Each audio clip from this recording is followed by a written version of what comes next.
ಎಲ್ಲರಿಗೂ ನಮಸ್ಕಾರ ಸ್ನೇಹಿತರೆ. ಒಂದು ಕೋರ್ಟ್ ಆರ್ಡರಿಂದ ಡೆಲ್ಲಿಯಲ್ಲಿ ಇರೋ ನಾಯಿಗಳಿಗೆಲ್ಲ ತುಂಬಾನೇ ಕಷ್ಟ ಆಗುತ್ತೆ ಅಂದ್ರೆ ನೀವು ನಂಬ್ತೀರಾ? ಹೌದು ಸ್ನೇಹಿತರೆ, ಕೋರ್ಟ್ ಆರ್ಡರು 8 ವಾರದಲ್ಲಿ ಅಲ್ಲಿರೋ ಎಲ್ಲ ರೋಡಲ್ಲಿರೋ ನಾಯಿಗಳನ್ನ ರೀಲೊಕೇಟ್ ಮಾಡಬೇಕು ಅಂತ ಹೇಳಿದ್ದಾರೆ. ಎಲ್ಲ ಏನಕ್ಕೆ ಮಾಡಿದ್ದಾರೆ ಅಂದ್ರೆ ತುಂಬಾನೇ ಡೆತ್ ಆಗ್ತಾ ಇದೆ ಅಂತ ಮಾಡ್ತಿದ್ದಾರೆ.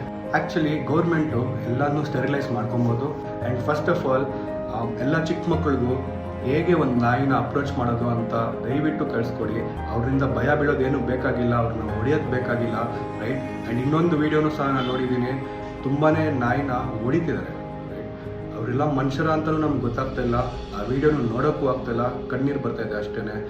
ಇವ್ರಿಗೆ ಆ್ಯಂಟಿ ರೇಬೀಸು ಮತ್ತು ಫ್ಯೂ ಪ್ರಿಕಾಷನ್ಸ್ ತಗೊಂಡ್ರೆ ಅದರಿಂದ ಯಾವುದೂ ಹಾನಿಕರ ಆಗಲ್ಲ. ಇವರೆಲ್ಲ ರೋಡಲ್ಲಿರೋದ್ರಿಂದ ಎಷ್ಟೋ ರಾಬ್ರಿಗಳು ಕಮ್ಮಿ ಆಗಿರ್ತವೆ. ಯಾಕಂದರೆ ಅವ್ರು ತುಂಬಾ ಅಲರ್ಟು, ತುಂಬಾ ಚುರುಕು, ಇವ್ರು ಯಾರನ್ನೂ ಬಿಡೋದಿಲ್ಲ. ಆ್ಯಂಡ್ ಇದೇ ಥರ ಹೇಳ್ಕೊತ ಹೋಗ್ತಾ ಇರ್ಬೋದು. ಎಷ್ಟೋ ವಿಷಯಗಳು ಒಳ್ಳೇದು ಇವರಿಂದ ನಡೀತಾ ಇರುತ್ತೆ, ರೈಟ್?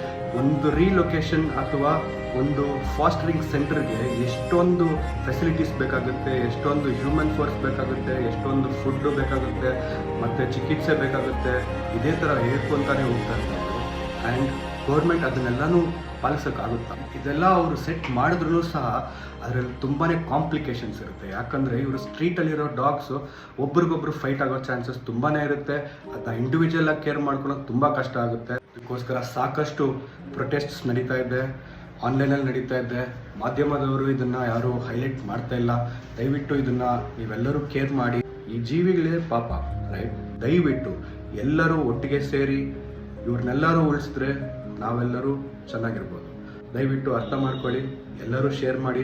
ಪೆಟ್ ಪೇರೆಂಟ್ಸ್ ಆಗಲಿ, ನಾನ್ ಪೆಟ್ ಪೇರೆಂಟ್ಸ್ ಆಗಲಿ, ಒಂದು ಇಕೋ ಸಿಸ್ಟಮಲ್ಲಿ ನಾವು ಬದುಕ್ತಾ ಇದ್ದೀವಿ ಅಂದಮೇಲೆ ಎಲ್ಲರಿಗೂ ಸಮಾನತೆ ಇರಬೇಕು, ಎಲ್ಲರಿಗೂ ಇಂಪಾರ್ಟೆನ್ಸ್ ಇರಬೇಕು, ಎಲ್ಲರನ್ನೂ ರೆಸ್ಪೆಕ್ಟ್ ಮಾಡಬೇಕು. ಪ್ರತಿಭಟನೆ ಮಾಡೋರು ತುಂಬ ಜನನೇ ಇದ್ದಾರೆ.